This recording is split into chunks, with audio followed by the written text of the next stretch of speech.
안녕하세요. 저는 대덕대학교 사회복지과의 임재욱이라고 합니다. 만나게 돼서 반갑습니다.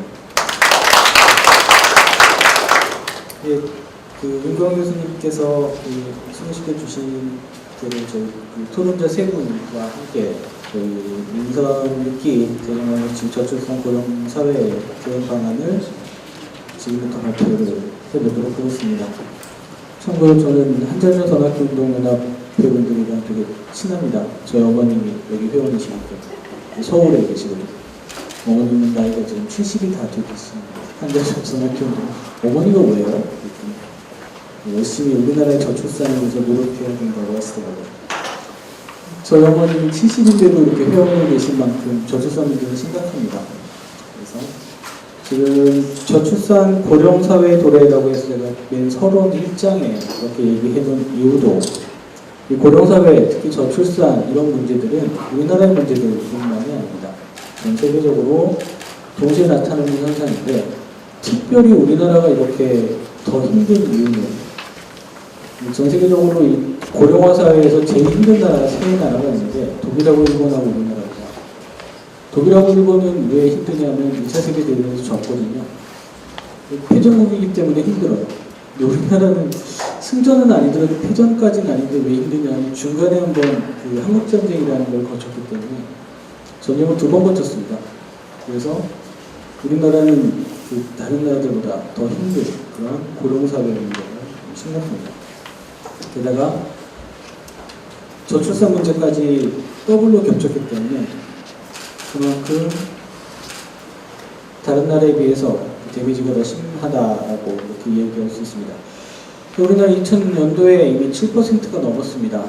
지금 2014년도이기 때문에 고령화 속도가 전 세계에서 가장 빠른 그런 나라다라는 얘기는 굉장히 많이 들으셨을 겁니다.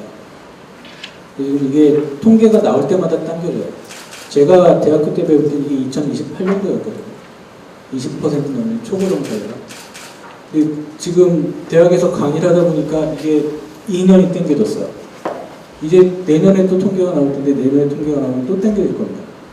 그럼 점점 당겨지면 노인인구 20%가 어떤 건지 체험하시려면 전남 쪽에 가시면 됩니다. 순천, 목포, 여수 이런 쪽에 가시면 고령화율이 20%를 체감을 하실 수 있습니다. 그쪽에 가시면 주변에 거의 노인분들밖에 없어요. 지하철을 타면 일본도 지금 20%거든요. 지하철을 타면 다 노인밖에 없어요. 마트, 슈퍼 이런 백화점에 가면 아동용품 가게가 없어요. 제가 처음 일본에 갔을 때 2004년도였는데 아이 장난감이라는 소리려고 마트에 딱 갔는데 장난감 가게가 정말 이만큼 한 칸 정도밖에 없고 나머지는 다 노인용품, 생활용품 되게 큰 백화점입니다. 그게 이제 20%의 초고령 사회. 제가 얼마 안 남았습니다. 이런 것도 굉장히 고령화도 문제지만 지금 우리나라가 고령화율은 그나마 선방이라고 그러긴 그렇지만 어떻게 버텨나갈 수 있겠는데 저출산 문제는 정말 답이 없어요. 전 세계 꼴찌예요.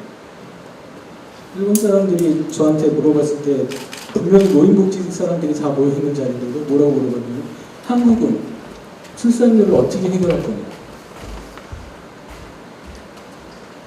답이 없었습니다. 제가 뭐라고 얘기했냐면 그때 복지부 사무관한테 그대로 들었던 얘기 그대로 했습니다. 이민정책을 추진할 거다. 우리나라 다문화 사회로 갈 거다. 그때 2004년, 2003년도에 그렇게 예측을 하고 그렇게 추진을 했었어요. 지금 그것도 정책 엎어졌어요. 다문화가 안 되는 사회라면 저출산에서는 정말 솔직히 인구를 창출해낼 수 있는 방법이 없어요. 여러분들이 우리나라가 제일 잘 나갔을 때가 어느 때라고 생각하세요? 여러분들이 회상하기 88올림픽 때. 그때는 우리나라가 정말 눈에 보이는 게 없이 전 세계로 막 치고 나갈 수 있는.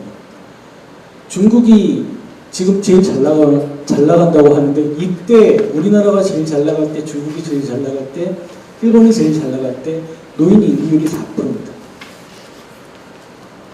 전 세계적으로 그러니까 국가가 그 자체의 노령 인구가 4%대에서 8%대까지가 성장 동력이 가장 높습니다. 우리나라가 똑똑해서 잘 나가고 대통령이 좋아서 잘 나가는 게 아니고요.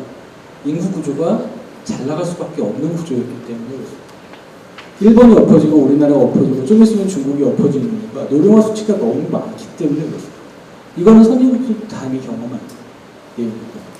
그래서 선진국들은 무슨 생각을 했냐면 어떻게 해서라도 생산 가능한 인구를 늘리자라고 해서 이제 저출산에 목숨을 거는 상태고 우리나라도 지금 그렇게 하고 있지만 국민들이 잘 따라주지 않는 그런 상황이라고 볼 수 있습니다.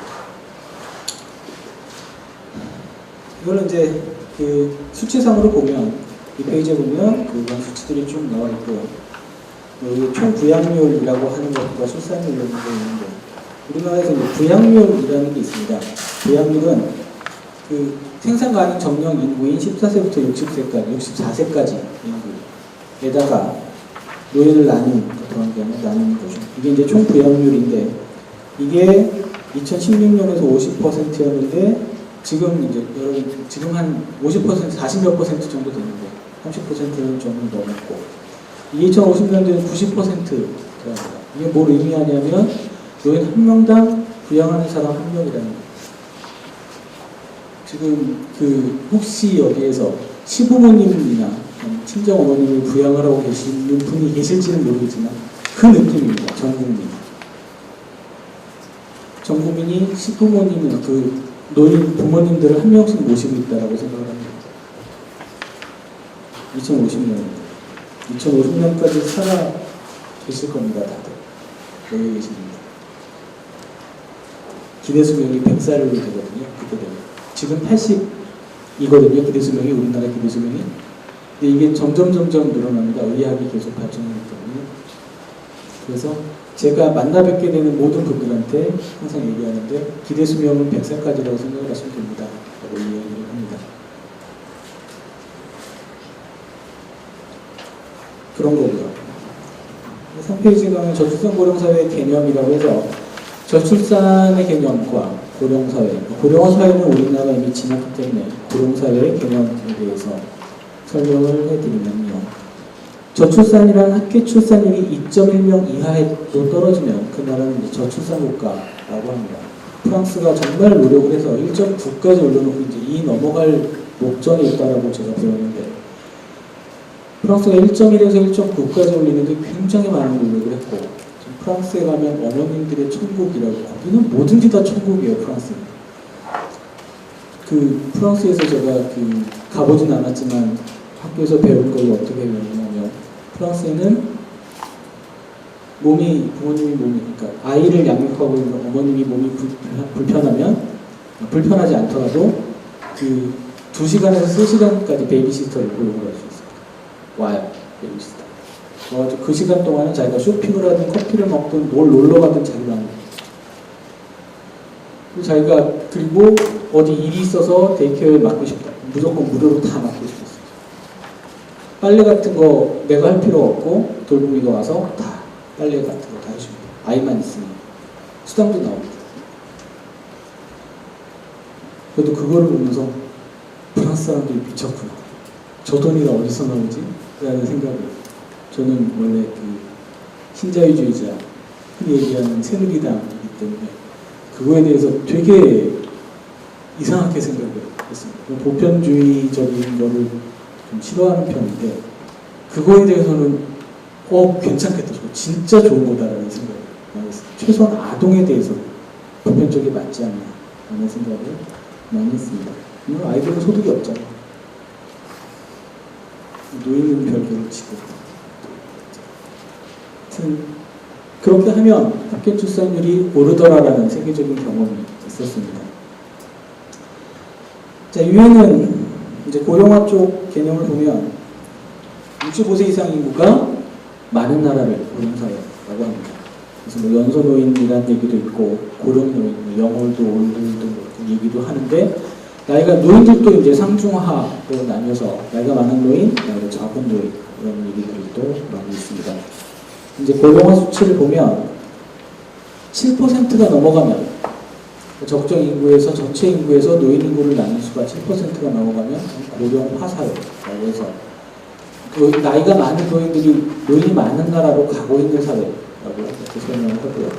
14% 이상을 고령 사회라고 합니다. 우리나라가 지금 12점에서 13%까지 찍었습니다. 2018년이라고 되어 있는데 이게 통계가 나올 때마다 낮아지니까요. 아마 2016년쯤 되면 14%를 찍을 것 같습니다. 그리고 21% 이상을 초고령 사회라고 해서 우리는 26년에 찍을 거라고 예상을 하고 있고요. 이렇게 해서 7%, 13%, 21%가 3단계로 되게 중요한 기준이다고 이야기하고 있습니다. 저출산과 고령화를 따로따로 떼어서 얘기하는 학자들도 있고요. 그리고 저출산 고령화를 제가 했던 것처럼 점 하나를 찍어서 붙여서 같은 현상으로 보는 국가도 있습니다. 대부분 우리나라를 비롯한 많은 나라들이 저출산과 고령화를 합쳐서 사용을 많이 합니다. 이게 따로 떨어져서 대응책을 할 수도 없고, 그렇다고 따로 떨어져서 개념을 잡을 수도 없는 굉장히 복합적인 그런 문제이기 때문에 대부분 저출산 고령화를 함께 사용을 하고 있습니다. 자, 그러면 선진국이 저출산 고령화가 어떻게 되어 있는지에 대한 설명을 많이 해보면요. 그 외국 같은 경우에는 똑같이 우리나라 2차 세계대전을 다 겪은 나라들이기 때문에 베이비 붐 세대가 존재한다라는 것은 고령화가 존재한다라는 거고, 그리고 그 사회 전체가 생산 인구, 예전에는 사람이 많다는 거는 결국 노동력이 많다는 거와 부자라는 걸 의미했습니다. 우리 괜히 흥부놀부 있는 게 아니에요. 흥부놀부가 왜 있냐면 자기가 한참 소득이 많을 때 자녀가 적으면 부유합니다. 예전에는 그랬어요. 쓸데가 없기 때문에.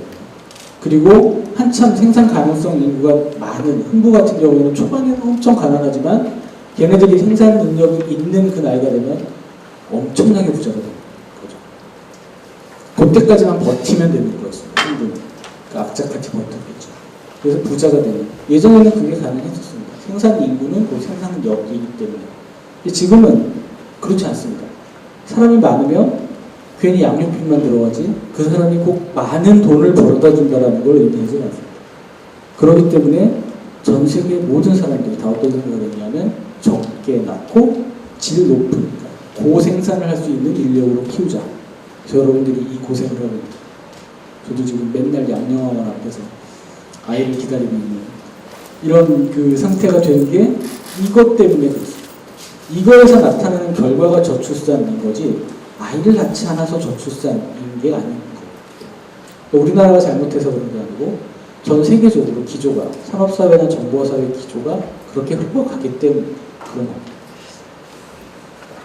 그러면 이제 생산성, 그러니까 생산이라고 하긴 출산량은 한정이 되어 있습니다. 이거는 바꿀 수가 없어요. 아까도 2점인, 예전에는 우리가 4점대까지 찍은 적이 있는데 2점대 찍으면 굉장히 선방, 훌륭한 정책 성공이라고 얘기를 하는 그 상태에서 2점을 절대로 못 넘긴다라고 치고 그러면은 그 2점 출산율 2명을 가지고 우리가 과연 나를 어떻게 운용을 해야 되는지를 고민해봐야 되는 겁니다. 물론 출산율 장려 정책도 굉장히 많이 고민을 해야죠. 거기서 더 떨어지지 않는 것. 그 노인시설협회 분들이 노인 쪽 많이 오셨으면 포커스가 계속 노인 쪽으로 갈 텐데 이렇게 와서 계속 포커스가 이제 저출산으로 가고 있습니다. 자, 그런 얘기들이 이제 5페이지에 이렇게 쭉 있고요.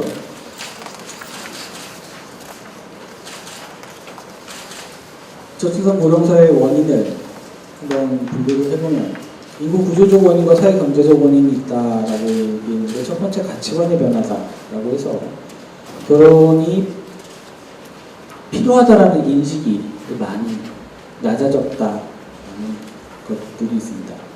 예전에는 무조건 20세 때는 결혼해야 되는 줄 알았는데 지금은 제 주변에 있는 결혼 정령에 있는 여성들이 결혼을 안 하겠다라고 하는 경우가 굉장히 많죠. 결혼을 하더라도 출산을 안 하겠다라고 하는 경우도 굉장히 많습니다. 그리고 두 번째 같은 경우에는 경제적 불안정이죠. 경제적 불안정 같은 경우에는 고령사회와 굉장히 연동이 많이 되어 있습니다. 이게 저출산 고령화가 왜 연동이 됐나 하면 아이를 많이 낳아야 되는데 직장이 안정적이고 소득이 안정되어 있다라는 얘기는 결국 내가 출산을 할 그런 기회도 굉장히 많이 부여가 된다고 볼 수 있습니다. 직장이 불안하고 그 직장에 대한 안정성이 낮아지면 결국 아이를 출산을 안 하려고 하게 됩니다. 이 얘기를 제가 어디서 들었냐면 터키, 그리스 얘기를 할 때 들었습니다. 혹시 터키하고 그리스가 좀 이따가 망한다는 거는 아시죠? 모르시나요? 뉴스에서 굉장히 많이 나오잖아요. 터키 그쪽 나라 애들이 엄청나게 재정적으로 불안하다. 그리스, 터키, 뭐 그쪽 나라들. 얘기 들으셨죠? 뉴스에서. 근데 그 나라들이 혹시 국민연금 대체율이라고 하나? 내가 100만 원을 벌 때 연금을 얼마를 받는지 혹시 아세요?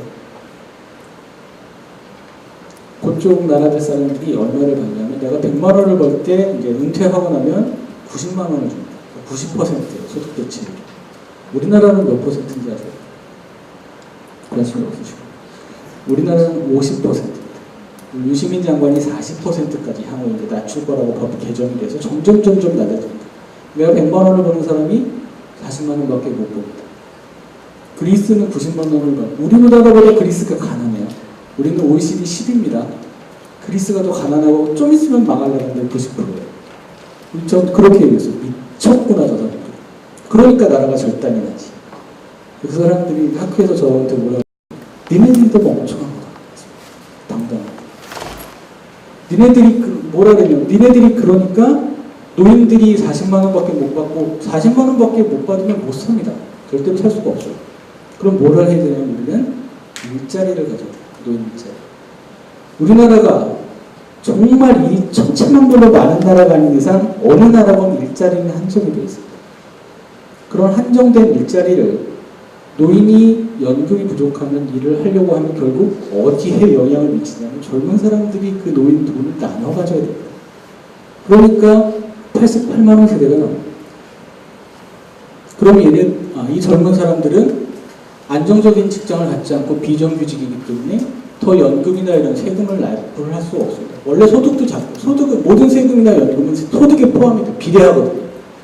그러면은 결국 연금이라는 모든 게 더 재정이 악화가 되죠. 더 재정이 악화가 되니까 어떻게 되냐면 그럼 재정이 악화됐으니까 연금을 더 깎겠습니다. 계속 악순환. 우리가 보편주의적 사회복지라고 이야기를 하는데 이 보편적인 사회복지가 영국이나 유럽이나 모든 나라에서 잘 됐던 이유가 뭐냐면 그쪽 나라에 세금을 내는 정규직 사람들이 많았기 때문에 그렇습니다. 지금은 전 세계적으로 비정규직이 많이 증가하고 있기 때문에 어느 나라도 이 보편적인 사회복지를 다 손보려고 하는 그런 추세가 이어지고 있습니다. 그렇기 때문에 우리나라는 이제 지금 계속 이렇게 얘기하면 제가 잘못된 건데 우리나라는 그 근처에도 가보지 못한 상태에서 성별주의를 논의하니까 잘못된 거고 최소한 일반적으로 어느 수준까지는 보편적으로 하고 그 다음에 성별주의적으로 가야 되는데 우리는 그 수준까지도 못 가본 상태에서 제도만 자꾸 성별주의적으로 가니까 문제가 있다고 얘기하는 거고 이제 외국 사례를 찾아보면 이렇다라고 얘기할 수 있는 겁니다. 저출산 고령화는 획기적인 대책이 없습니다. 라고 이야기를 한자로 주고 참 죄송한데 정말 획기적인 대책은 없습니다. 근데 아주 작은 부분에서 개선해 나가야 될 개선점들은 굉장히 많습니다. 지금 여러분들이 장기요양보험제도라든지 이런 것도 고령사회, 저출산사회의 대응책으로 나온 제도일 텐데 이런 제도가 만약에 없다라고 하면 저출산은 더 심각해집니다. 일본에서 장기요양보험제도가 만들어진 계기는 부녀회에서는 어머니연합회라고 하는 일본의 아무튼 그런 여성단체에서 주장을 해서 제도가 만들어졌습니다. 우리나라는 정부가 장기요양보험제도를 만들자라고 해서 만들었지만 일본에서는 어떻게 되냐면 도저히 내 부모님을 못 모시겠다. 같이 못 살겠다. 라고 얘기해서 그러면은 사회가 모셔줄게 라고 해서 나온 게 장기요양보험제도입니다.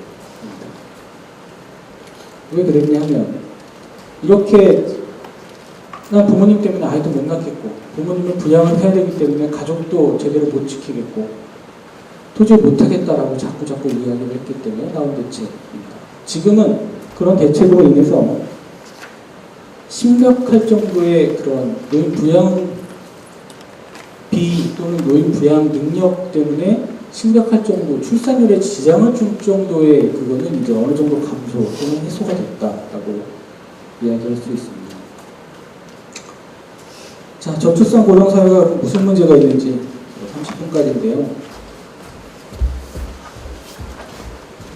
강의를 늘려달라고 얘기해서 원고와 상관없는 내용들을 많이 얘기하고 있습니다. 자, 문제점은 생산인구가 감소한다라는 것과 사회복지 비용이 증가한다라는 이야기들이 이제 쭉 표로 4페이지에 보면 나와 있습니다. 거시경제지수라든지 이게 표가 그렇게 써 깨끗하지가 않아서 죄송한데요. 그렇고 저출산 고령 현상이 계속되면 노동력의 고령화가 심각해집니다. 그리고 노동 생산성이 약화되죠. 가뜩이나 이제 은퇴라는 거를 해서 여가를 즐겨야 되는데 제가 그 박사 공부할 때 외국 원서를 딱 피니까 맨 첫 페이지에 있는 글자가 저는 아직도 강의할 때 계속 얘기해요. 은퇴는 과연 행복한 삶의 시작인가? 물음표가 딱 찍혀 있어요. 제가 봤을 때 우리나라에서 은퇴는 다 불행하지 라고 생각했는데 거기에서는 물음표가 뭘 의미하냐면 은퇴, 지금부터 여러분들은 행복한 삶이다라고 얘기를 하는 거예요. 전 해석이 안 돼가지고 얘가 뭔 얘기를 하는 거야? 한참 뒤에서야 그 의미를. 미국 사람들이나 서구 사람들은 은퇴하면 무조건 놀러 가는 거예요. 이제. 아까처럼 소득 대체로 90% 몇백만 원짜리 월급을 받으면서 그때부터는 다 놀러 가는 거예요. 우리나라, 일본 이렇게 쭉 보시면은 중국 사람들 아닌 외국 사람들은 다 나이 많으신 분들. 아프리카 뭐 이런 오지 쪽으로 가고 싶은 나라들, 어디 놀러 가고 싶은 것, 하고 싶은 것, 다 노인들만 해요. 그 꽃보다알도 보셨죠? 프랑스, 스페인 이런 거 딱 가면은 거기 있는 노인들은 다 멋지죠. 비행도 못하고 다니고, 옆에 젊은, 이러고 다니고. 왜? 돈이 있으니까. 이탈리아의 젊은 사람들은 옷 뭐 입어요? 그 패션의 도시 밀라노에서 그냥 한국산 티셔츠 입습니다. 왜? 젊은 사람들은 돈이 없어요. 정규직이지만 세금을 60%, 70% 내야 돼요. 그렇게 해서 젊을 때 고생을 하는 이유가 나이 들면 나도 저렇게 BMW를 몰고 다닐 수 있고 페라리를 몰고 다닐 수 있으니까.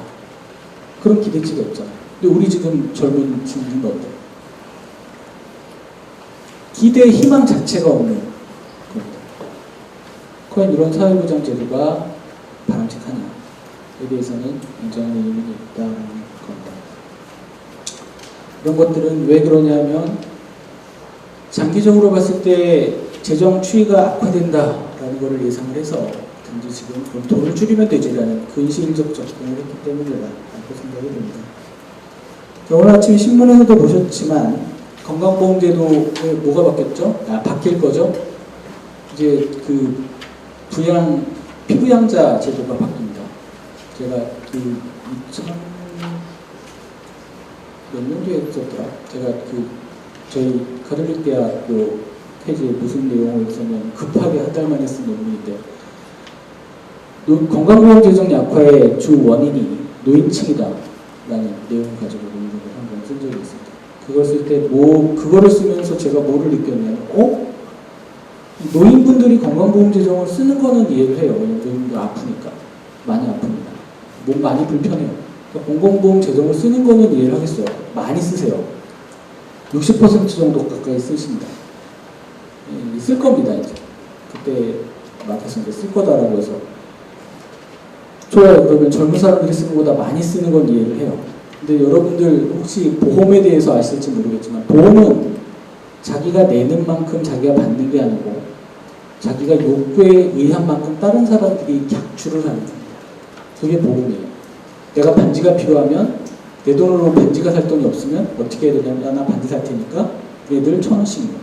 그럼 니네들 반지 살 때 내가 1,000원씩 줄게. 많이 해보셨죠? 개입니다. 이게 보험이에요.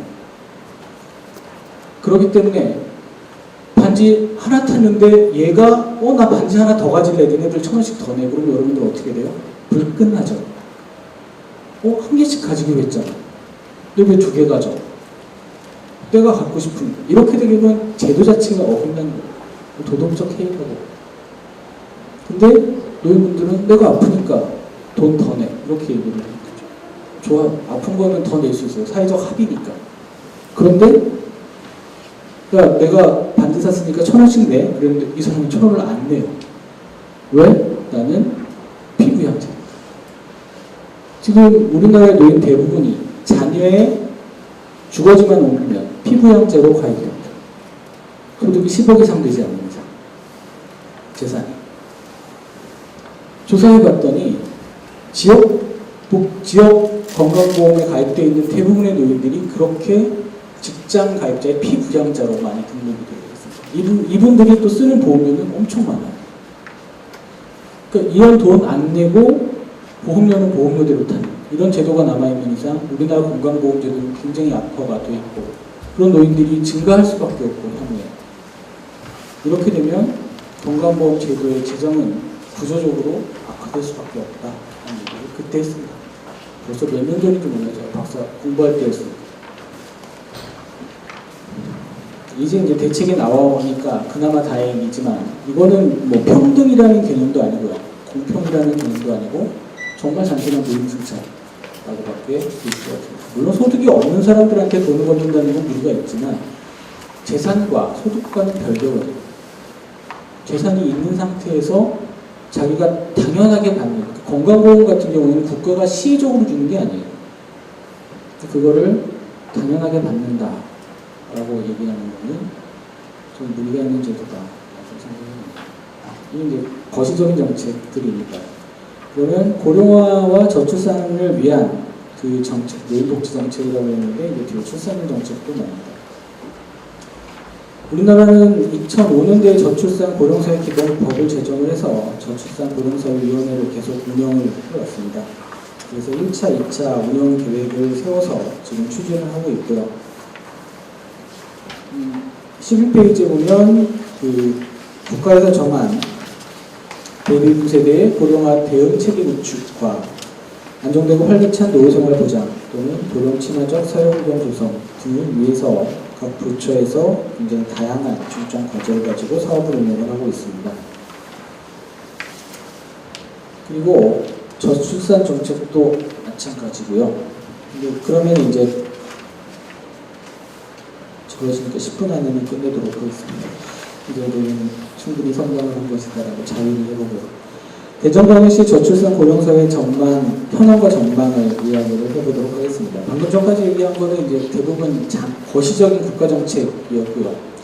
지자체에서 할 수 있는 이런 다양한 미시적인 정책들을 보면 아까 얘기한 것처럼 크게 할 건 없습니다. 대전시의 출산율을 보면은 이제 그나마 1.2, 1.16 감소했다가 다시 1.20명 정도? 이 정도로 해서 우리 지금 현재는 1.3을 조금 넘는 수준입니다. 굉장히 선방을 국가에서 1.19보다 굉장히 높은 수치지만 그래도 여전히 낮은 수치라고 이야기를 할 수 있습니다. 2.1에는 못 미치고 있는 수치라고 하고요. 그리고 출산 여성을 보면 출산 여성도 굉장히 계속 감소하고 있는 수준이고 출생아 수도 중요한데 출생아 수도 점점 감소하고 있습니다. 2013년 출생아 수가 벌써 7% 이상 감소가 되어 있고 그리고 이런 출산율 같은 경우에는 울산시 말고 이제 두 번째로 낮은 수준입니다. 이런 낮은 출산율과 고령화 수치는 그렇게 또 높지 않아요. 그래서 그런 게 지금 13페이지에 나와 있습니다. 대전광역시 65세 이상 노인 인구는 10만 명 정도가 2002년이었고요. 그리고 2013년에는 15만 명 정도로 예상이 됩니다. 15만 명 정도가 있습니다. 여기서 전국 12%에 비해서 낮은 고령화율을 보이고 있다고 이야기를 하고 있습니다. 대전시의 노인 인구 증가 추세는 매년 0.3%씩 늘어나고 있다고 해서 우리가 2026년에 초고령 사회에 도착을 하지만 대전시는 2030년에 초고령 사회에 진입할 거다라고 예정을 하고 있습니다. 그리고